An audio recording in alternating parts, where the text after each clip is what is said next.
Diver finds camera lost at sea, finds familiar face in photos.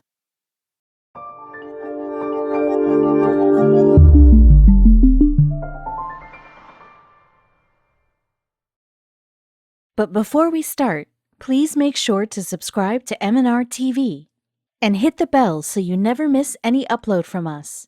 Also, leave a like right now.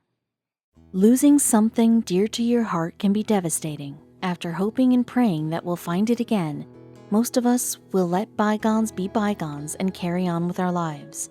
And when we lose something that we're sure will never be recovered, we are forced to give up on the search. But sometimes fate lends a helping hand. Very occasionally, though, the impossible happens. This was the case when a group of divers from the Marine Ecology Department of Canadian University stumbled across something that had been lost for years during a routine expedition.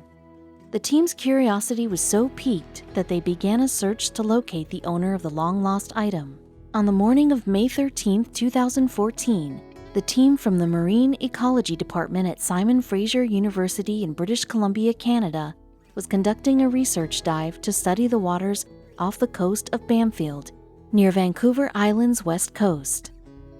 Although the team had begun their day with a very specific goal in mind, the purpose of that day's dive quickly changed. The diving team was studying the many species of starfish in the area and had hoped to gain some insight into their behavior, both in their own natural environment and in the school laboratory. But in a strange turn of events, something embedded in the seabed caught the eye of two students. Bo Dougherty and Tella Osler noticed something on the seafloor that didn't look like it was part of the natural ecosystem. It had hard edges and a leather strap that was waving in the current.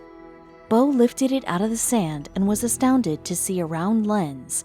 Although it was a very old and algae and sea life had totally encrusted its rusted metal exterior, it was still recognizable as a very old camera. Bo stashed the rusted camera in his pocket and continued with his research, but he couldn't help but wonder who the old camera had belonged to.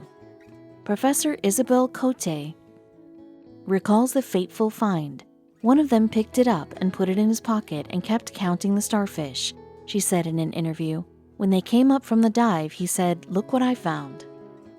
Once the divers returned to the boat and Bo revealed what he had found, the camera immediately caught the attention of Isabelle's co-professor, Siobhan Gray, who also happened to be on the boat. She was conducting her own research for the Bamfield Marine Sciences Center and was intrigued by the camera as well as the fauna that was growing on its surface. She decided to take it back to her lab for further investigation, and she was not disappointed.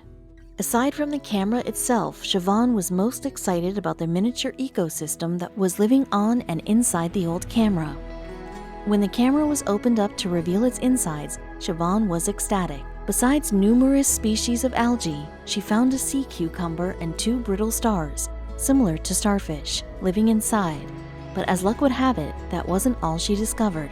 Amazingly, the camera's memory card was still relatively intact. Now the whole diving team was more than intrigued. Although the SD card was covered in black algae, the team hoped that it would still work. Even better, there might be a few photographs that had survived.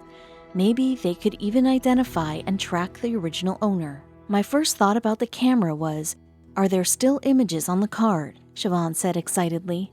In the interview, she could barely contain herself when discussing the possibility of what that card may hold. Siobhan carefully cleaned all the contacts of the memory card with an earbud and rubbing alcohol. Then she slotted it into her computer and held her breath. And lo and behold, it worked. Not only was the 8GB Lexar Platinum card still working, but it still contained many videos and photos. Although Siobhan was reluctant to scroll through someone's personal and secret memories, she continued to look at the photos one by one, unable to tear her eyes away. The photos and videos were of various people at many different get-togethers, dating back as far as July 30th, 2012. As exciting as it was, looking at the photos just didn't feel right somehow. Photograph after photograph flashed before her eyes, but long before she had reached the end, she knew that something had to be done. But what? And more importantly, how? Isabel and Siobhan knew that they needed to do their best to track down the original owner, but they had no idea that they were about to unlock a harrowing story. Isabel and Siobhan knew that the best chance they had at finding the camera's owner was to take the photos to social media. They began to tweet out some of the photographs using the hashtag #detectives. Soon the photos had garnered hundreds of comments and retweets, but despite the photo receiving a lot of attention, no one came forward. Then they decided to try a different tactic. Siobhan and Isabel knew that they weren't getting any closer to locating the camera's owner on Twitter. Eventually, the team resorted to printing out the photos and posting them around the town. And it wasn't long before a member of the Navy recognized the man in the photo. Could he be the man they rescued from a shipwreck? Finally, they had their first lead. Paul Burgoyne was an artist from Vancouver. He had lost his boat in 2012 when it sank. Once the man was identified, the Navy officer tracked down his phone number in an attempt to get further information. He took the camera in hopes of returning it to the man. Siobhan and Isabel were thrilled that their search had finally yielded some results. But would the story end here? On the morning of May 21, 2014, Siobhan got the call that finally put an end to the mystery. Paul Burgoyne was on the other end and said he was thrilled, she explained. He says when he got off the phone with the Coast Guard, he and his wife were laughing a great deal and mentioned how lucky he was. But it was only when Siobhan heard his harrowing tale that she understood. It turned out that Paul was an extremely lucky man. He told Siobhan the story of how he had lost his camera. On July 20, 2012, Paul was sailing to his summer home in Tassos, British Columbia. His trip had gone without a hitch until he ran into a spot of bad weather. With the sea growing turbulent, his boat was thrown against some rocks. He subsequently lost his camera in the wreck. When Paul's boat crashed against the rocks, they smashed his hull apart. Paul found himself stranded in the freezing cold water and developed hypothermia. It was lucky that patrons at a nearby inn spotted him and called the Coast Guard, but it was only 6 hours later that he was rescued and brought back to shore.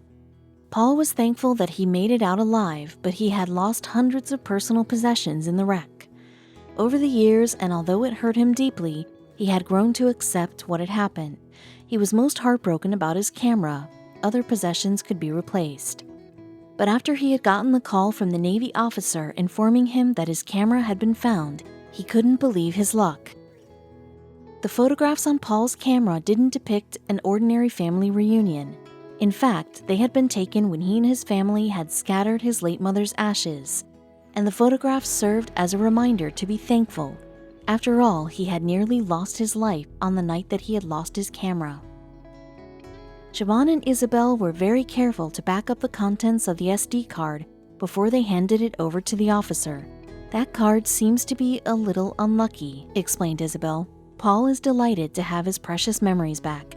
He never thought he would ever see those bittersweet photos ever again. Thankfully, fate played a hand in getting them back to him. Paul is one lucky man."